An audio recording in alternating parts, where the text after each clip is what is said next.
Hi hello ನಮಸ್ತೆ ಸ್ನೇಹಿತರೆ, ಎಲ್ರಿಗೂ ಕೂಡ ಮತ್ತೊಮ್ಮೆ ನಿಮ್ಮ ಯೂಟ್ಯೂಬ್ ಚಾನಲ್ಗೆ ಪ್ರೀತಿಯ ಸ್ವಾಗತ. KA ರೆಕ್ರೂಟ್ಮೆಂಟ್ಗಳನ್ನು ಮಾಡ್ತಾ ಇದೆ, ಆಲ್ರೆಡಿ ನೇಮಕಾತಿಗಳನ್ನು ಶುರು ಮಾಡಿದ. ಬಟ್ KPSC ಯಾಕೆ ಇನ್ನೂ ನೇಮಕಾತಿಗಳನ್ನು ಆರಂಭ ಮಾಡ್ತಾ ಇಲ್ಲ, ಏನಾಗಿದೆ KPSCಗೆ, ಯಾಕೆ ಅಂತೆಲ್ಲ ಪ್ರಶ್ನೆಗಳು, ತುಂಬ ಪ್ರಶ್ನೆಗಳು ಕೇಳ್ತಾ ಇದ್ರಿ. ನೋಡಿ, KPSC ವಿಚಾರದಲ್ಲಿ ಈ ಹಿಂದೆ ನೋಟಿಫಿಕೇಶನ್ ಆಗಿದ್ದಂಥ ಲ್ಯಾಂಡ್ ಸರ್ವೇರು, ಅಗ್ರಿಕಲ್ಚರ್ ಆಫೀಸರ್ ಅದೆಲ್ಲ ಕೂಡ ಒಳ ಮೀಸಲಾತಿಯನ್ನು ಅನ್ವಯಿಸಿ ಮತ್ತೊಮ್ಮೆ ನೋಟಿಫಿಕೇಶನ್ ಮಾಡಿ ಅಂತೇಳಿ ಒತ್ತಡ ಎಲ್ಲ ಬಂದು, ಸೊ ಅದು ಸ್ಟಾಪ್ ಆಗಿ ಆಲ್ರೆಡಿ ಪರೀಕ್ಷಾ ಶುಲ್ಕ ಕಟ್ಟಿ ಎಲ್ಲ ಆಗಿದ್ದಂಥದ್ದು ಮತ್ತೊಮ್ಮೆ ರೀನೋಟಿಫಿಕೇಶನ್ ಸಿದ್ಧವಾಗಿದೆ. ಅಂಡ್ ಅದ್ರ ಜೊತೆ KPSCಯಲ್ಲಿ ಈಗ ಆಲ್ರೆಡಿ ಪ್ರಸ್ತಾವನೆ ಸಲ್ಲಿಕೆ ಆಗಿರುವಂಥದ್ದು ಅಂಡ್ ಆರ್ಥಿಕ ಇಲಾಖೆ ಅನುಮೋದನೆ ಆಗಿರುವಂಥದ್ದು ತುಂಬಾ ಖಾಲಿ ಇರುವ ಹುದ್ದೆಗಳು, ಎಸ್ಪೆಷಲಿ ಬೇರೆ ಬೇರೆ ಇಲಾಖೆ, ವಾಣಿಜ್ಯ ತೆರಿಗೆ ಇಲಾಖೆ, ಕಂದಾಯ ಇಲಾಖೆ, ಎಲ್ಲ ಇಲಾಖೆಗಳಲ್ಲೂ ಕೂಡ ಹಲವಾರು ಹುದ್ದೆಗಳು ಖಾಲಿ ಇರುವಂಥದ್ದು. ಎಸ್ಪೆಷಲಿ SDA FDA ತುಂಬಾ ಹುದ್ದೆಗಳು, ಎಕ್ಸೈಸ್ ಸಬ್ ಇನ್ಸ್ಪೆಕ್ಟರು ಅದೆಲ್ಲ ನೇಮಕಾತಿ ಶುರು ಆಗಬೇಕಾಗಿತ್ತು. ಬಟ್ ಒಳ ಮೀಸಲಾತಿಯ ಪ್ರಕ್ರಿಯೆಗೆ ಇನ್ನೂ ಕೂಡ ಸರ್ಕಾರ ಫುಲ್ ಸ್ಟಾಪ್ ಅನ್ನು ಇಟ್ಟಿಲ್ಲ. ಯಾಕೆ ಅಂತಂದ್ರೆ ಇನ್ನೂ ಒಳ ಮೀಸಲಾತಿಯ ಅಂತಿಮ ರೂಪುರೇಷೆಗಳೇನಿದೆ, ಕಾಯ್ದೆ ಮಾಡುವಂಥದ್ದು, ಸುಗ್ರೀವಾಜ್ಞೆ ಹೊರಡಿಸುವಂಥದ್ದು, ಕೆಲವೊಂದಿಷ್ಟು ರೋಸ್ಟರ್ ಸಮಸ್ಯೆಗಳು, ಅದೆಲ್ಲ ಪ್ರಾಬ್ಲಮ್ ಇನ್ನೂ ಇರೋದ್ರಿಂದ ಈ ಡಿಸೆಂಬರ್ 8ರಿಂದ ನಡೆಯುವಂಥ ಚಳಿಗಾಲದ ಅಧಿವೇಶನದಲ್ಲಿ ಈ ಒಳ ಮೀಸಲಾತಿಯ ಅಂತಿಮ ಏನಿದೆ ಎಲ್ಲ ಒಂದು ಕೆಲಸಗಳು ಕಂಪ್ಲೀಟ್ ಆಗುತ್ತೆ. ಸೊ ಆಗೋವರೆಗೂ KPSC ನೋಟಿಫಿಕೇಶನ್ ಅನ್ನು ಮಾಡುವಂತ ಸಾಧ್ಯತೆಗಳು ತುಂಬಾ ಅಂದ್ರೆ ತುಂಬಾ ಕಡಿಮೆ. ಯಾಕೆ ಅಂತಂದ್ರೆ ಈ ಹಿಂದೆ ಆಗಿದ್ದಂತ ನೋಟಿಫಿಕೇಶನ್ಗಳನ್ನೇ ಒಳ ಮೀಸಲಾತಿ ಅನ್ವಯಿಸಿ ಮತ್ತೊಮ್ಮೆ ರಿನೋಟಿಫಿಕೇಶನ್ ಮಾಡಿ ಅಂತೇಳಿ ಹಲವಾರು ಸಚಿವರಿಂದ ಒತ್ತಡ ಬಂತು.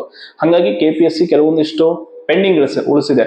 ಮೊದಲೇ KPSC ಅವರು ಕರೆಕ್ಟ್ ಆಗಿ ನಾರ್ಮಲ್ ಆಗಿ ನೋಟಿಫಿಕೇಶನ್ ಗಳನ್ನ ಮಾಡಲ್ಲ. ಅವರು ನಾರ್ಮಲ್ ಆಗಿ ಮಾಡಿರೋದನ್ನೇ 1 ವರ್ಷ 2 ವರ್ಷ ತೆಗೆದುಕೊಂಡು ಹೋಗ್ತಾರೆ. ಸ್ವಂತದಲ್ಲಿ ಈ ರೀತಿ ಸಮಸ್ಯೆಗಳು ಉಂಟಾದ್ರೆ ಮತ್ತೆ ಅದು ಇನ್ನಷ್ಟು ಸಮಸ್ಯೆಗಳನ್ನ ತೀರಾ ಇವರೇ ಹೆಚ್ಚು ಮಾಡಿ 3-4 ವರ್ಷ ಡ್ರ್ಯಾಗ್ ಮಾಡ್ತಾರೆ. ಸೊ ಅದಕ್ಕೆ ಆದಷ್ಟು ಒಳ ಮೀಸಲಾತಿಯ ಪ್ರಕ್ರಿಯೆ ಮುಗಿದ ನಂತರವೇ KPSCಯ ಅಧಿಸೂಚನೆಗಳು ಹೊರಬರುತ್ತೆ. ಬಟ್ ಫಸ್ಟ್ ಏನು ಲ್ಯಾಂಡ್ ಸರ್ವೆ ಬೇರೆ ಬೇರೆ ಇದೆ, ಸೊ ಅದನ್ನ ಫಸ್ಟ್ ಎಕ್ಸಾಮ್ ಮಾಡುವಂತ ಸಾಧ್ಯತೆಗಳಿದೆ. ಯಾಕಂದ್ರೆ ಆಲ್ರೆಡಿ ಅದು ನೋಟಿಫಿಕೇಶನ್ ಆಗಿತ್ತು, ಎಲ್ಲ ಆಗಿತ್ತು. ಅದಾದ್ಮೇಲೆ ಉಳಿದಿರುವಂತದ್ದು ಯಾವ್ಯಾವಿದೆ ಅದನ್ನ ಭರ್ತಿ ಮಾಡ್ಕೊಳ್ತಾರೆ.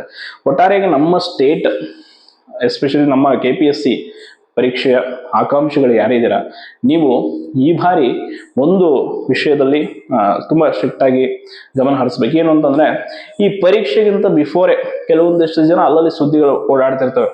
ಅಷ್ಟು ದುಡ್ಡು ಕೊಟ್ರೆ ಅದಾಗುತ್ತಂತೆ, ಇಷ್ಟು ಕೊಟ್ರೆ ಇದಾಗುತ್ತಂತೆ, ನಾವು ನಿಮ್ಗೆ ಜಾಬ್ ಮಾಡಿಸ್ಕೊಡ್ತೀವಿ ಅಂತಾರೆ. ಯಾರಾದ್ರೂ ನಿಮ್ ಕೈಗೆ ಸಿಕ್ಕರೆ ನೇರವಾಗಿ ನೀವೇ ಯಾವ್ದಾದ್ರು ಲೋಕಾಯುಕ್ತಕ್ಕೂ ಯಾರಿಗಾದ್ರೂ ಅವ್ರ ಮೇಲೆ ಡೀಟೇಲ್ಸ್ ಕರೆಕ್ಟ್ ಮಾಡಿ ಪತ್ರವನ್ನ ಬರೀರಿ, ಅಥವಾ ಇಮಿಡಿಯೇಟ್ ಆಗಿ ಅವ್ರ ಮೇಲೆ ಕಂಪ್ಲೇಂಟ್ ಮಾಡಿ.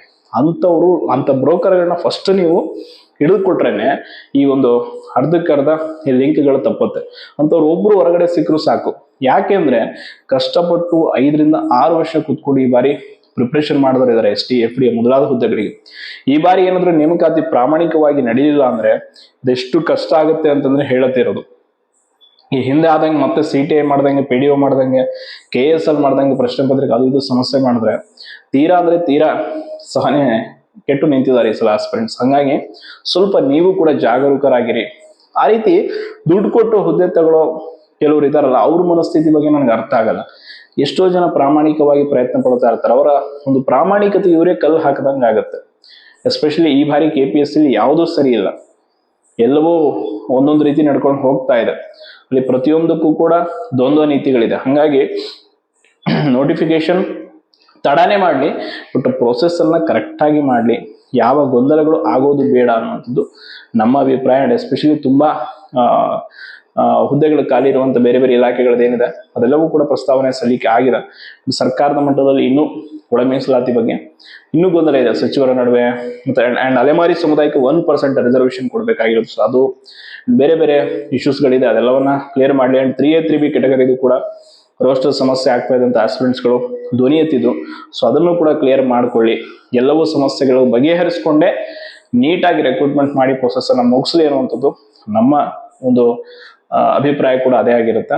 ಅಂಡ್ KPSCಯಲ್ಲಿ ಇನ್ನು ಪೆಂಡಿಂಗ್ ಲಿಸ್ಟ್ ತುಂಬಾ ಇದೆ. ಈಗ PDO ಬರೋದಿದೆ, group B result, group B ಇದು ಆಲ್ರೆಡಿ ವ್ಯಾಲ್ಯೂಯೇಷನ್ ಎಲ್ಲ ಕಂಪ್ಲೀಟ್ ಆಗಿ ಇನ್ನೇನು ಆಯೋಗದ ಅನುಮೋದನೆಗೆ ಸಲ್ಲಿಕೆ ಆಗೋದೊಂದು ಬಾಕಿ ಇದೆ ನಾನ್ ಹೆಚ್ಚಿಗೆ. ಸೊ ಅದಾಯ್ತು ಅಂದ್ರೆ ಗ್ರೂಪ್ B ರಿಸಲ್ಟ್ ಬರುತ್ತೆ. ಅಂಡ್ ಲ್ಯಾಂಡ್ ಸರ್ವೇದಂತೂ ಕ್ಲಿಯರ್ ಆಗಿ ಹೇಳಿದ್ದೀನಿ ಆಸ್ಪಿರೆಂಟ್ಸ್ಗಳಿಗೆ, ನೆಕ್ಸ್ಟ್ ಅದರ ಈ ನೋಟಿಫಿಕೇಶನ್ ಆಗುತ್ತೆ, ಯಾವುದೇ ಡೌಟೇ ಇಲ್ಲ. ಪರೀಕ್ಷೆ ದಿನಾಂಕವನ್ನ ಅದು ಮಾಡಿದ್ಮೇಲೆ ನೋಟಿಫಿಕೇಶನ್ ಮತ್ತೆ ಘೋಷಣೆ ಮಾಡ್ತಾರೆ. ಸೊ ಗ್ರೂಪ್ B ಅಂತೂ ಹೇಳಿದ್ದೀನಿ. PDO ಕೂಡ ಅಷ್ಟೇ, ನೆಕ್ಸ್ಟ್ ಮಂತ್ ಡಿಸೆಂಬರ್ ಅಲ್ಲಿ ಅದು ಕೂಡ ಫಲಿತಾಂಶ ಬರುತ್ತೆ. ಇನ್ನು ಬೇರೆ ಬೇರೆ ಯಾವ್ದ್ಯಾವ್ದಿದೆ ಅದೆಲ್ಲವೂ ಕೂಡ ಪ್ರೊಸೆಸ್ ಮಾಡ್ತಾರೆ. ಒಟ್ಟಾರೆ KPSC ನೇಮಕಾತಿ ಮತ್ತು ಬಾಕಿ ಇರುವ ಫಲಿತಾಂಶಗಳ ಕುರಿತಾಗಿ ಇಷ್ಟು ಮಾಹಿತಿಯನ್ನ ತಿಳಿಸಿದ್ದೀನಿ. ಧನ್ಯವಾದ.